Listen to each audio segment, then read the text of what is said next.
Once upon a time, there was an old man who lived in a village with his 3 sons. Although his 3 sons were hard workers, they quarreled all the time. The old man tried to unite them but failed. Months passed by, and the old man became sick. He asked his sons to remain united, but they failed to listen to him.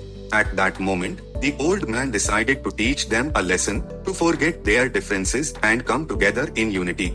The old man summoned his sons, then proceeded to tell them, "I will provide you with a bundle of sticks.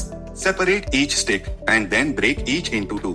The one who finishes first will be rewarded more than the others." And so, the sons agreed. The old man provided them with a bundle of 10 sticks each, and then asked the sons to break each stick into pieces.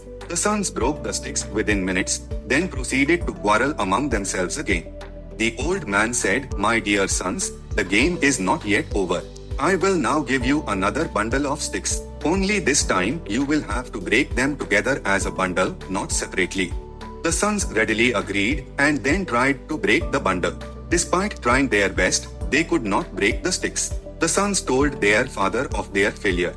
The old man said, "My dear sons, see, breaking every single stick individually was easy for you, but breaking them in a bundle you could not do. By staying united, nobody can harm you. If you continue to quarrel, then anyone can quickly defeat you." The old man continued, "I ask that you stay united." Then, the 3 sons understood there is power in unity, and promised their father they would all stay together. Moral of the story: the true strength lies in unity.